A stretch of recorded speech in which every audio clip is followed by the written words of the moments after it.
Hello students, it's Dr. Sansom here. I know our Chem 107 exam is coming up and you want more information. So I'm making you a little video to give you some advice and my best tips and tricks for studying to prepare for the exam.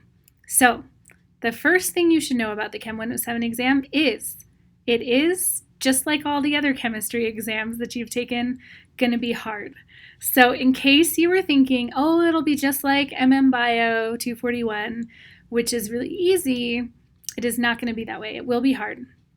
So it's a typical chemistry exam. So you need to prepare for it the same way that you would prepare for a typical chemistry exam.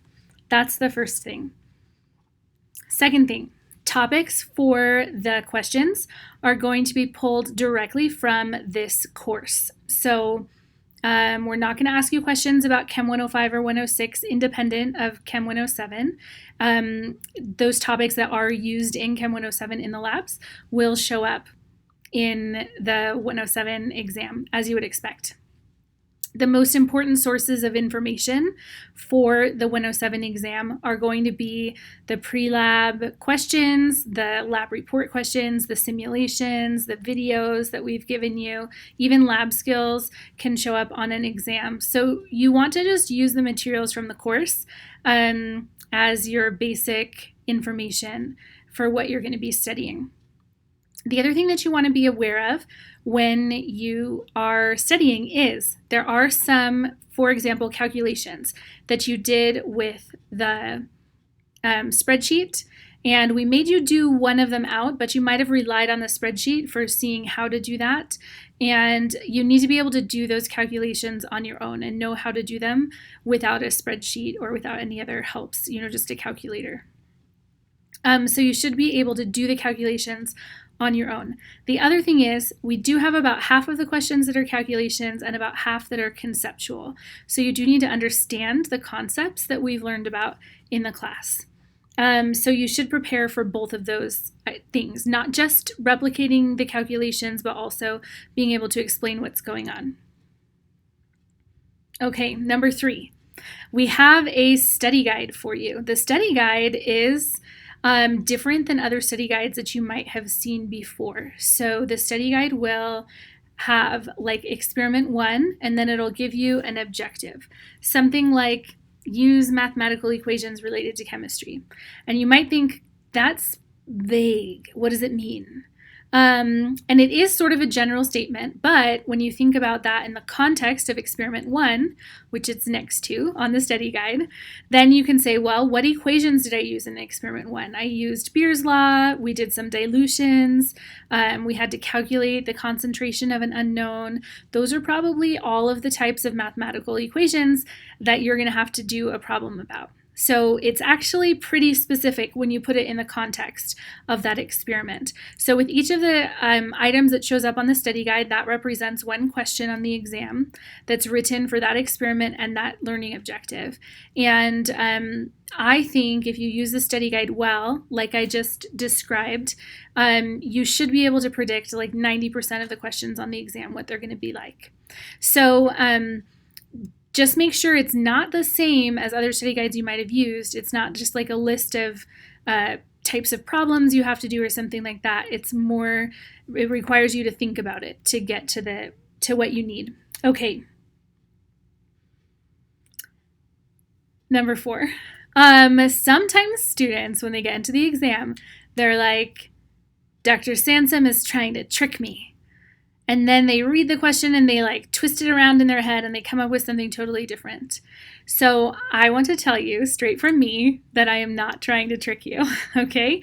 So if you're on the exam and you think, oh, it could mean this or it could mean that, what if it means that other thing? Then you should take a deep breath, calm down, read the question again, and just try to understand whatever the simplest and most direct meaning of the words is, okay? Because that's what I'm trying to convey to you. Because it's a lab class, a lot of the questions are like longer, right? Because you might have data, you might need to know about the experimental conditions, different kinds of things. So it's more like word problems, and so that can leave it open to interpretation. But you should know I am not trying to trick you. okay? There's no trickiness that I'm trying to do. Some of the questions are hard or long, but they are straightforward. They should be straightforward. So if you find yourself in the exam trying to twist something around in your head, take a deep breath, read the question again, come back to it, okay? Another student, actually one of my TAs told me that their strategy for taking the exam was to always read the question 3 times before they started. So maybe that helps you. Okay, last one, number 5, is the question types. I'm going to talk about like the answers to the questions. So the exam is all multiple choice. There are 20 questions and they vary in point values between like 3 to 7 points, depending on how hard they are. The harder ones are worth more points. And the questions are all either you get it right or you get it wrong. There's no partial credit of any kind, even though some of the questions do require multiple answers. So you might have a question that says select all that apply, or that gives you specific instructions about, you need to select a claim, evidence, and reasoning, like 3 choices from these following things that we've listed. And in all of those cases, you do have to have all of the correct answers and none of the incorrect answers in order to get credit. That's a challenge with the testing center and the way the machines work in order to grade it. And so we're stuck grading it that way, and we will grade it that way. And it's just the way it is. So you don't get partial credit on that. So you have to be aware that that's the case. And there are questions that will have multiple answers, so they will be indicated. So it will always tell you when that's the case, and tell you should select multiple answers for this one. I will never say select multiple answers if there's only one answer, and I will also never not say to select multiple answers if there are multiple answers. So again, just trying to be as clear as possible with you so you know what to do.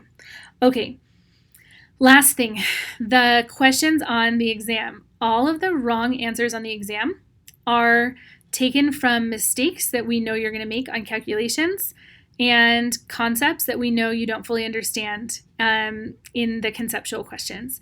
We have talked to hundreds or thousands probably of students over the years and know those pieces where you will have misconceptions or will make mistakes, and those are the wrong answers on the exam. So you need to be confident enough in what you're doing that you're not just going to see an answer that like, oh, I got that number and circle it. You need to be careful in reading the questions, making sure you're answering the question that's asked, not some other question, but the question that's asked, and making sure that you're 100% confident that you did that correctly and completely when you were answering that question, because the wrong answers are all there, and they're the common mistakes and misconceptions that you guys have. So that's all of my advice. Chem 107 is a little bit of a challenge, and sometimes if you do really well on the lab reports, but you're kind of relying on your lab partners or relying on your TA to help you with those, then the test can be especially challenging. So make sure that you understand. The goal of the test is to assess your understanding of this material and how well you can do it. And so you have to be confident with that material, with doing the calculations, with understanding the concepts. You should be able to explain them to others. You should be able to teach it to someone else. If you're not at that level, then spend some time getting ready so that you will be at that level and you can do great on the exam. I hope all of you do great on the exam, and I wish you good luck. Thanks.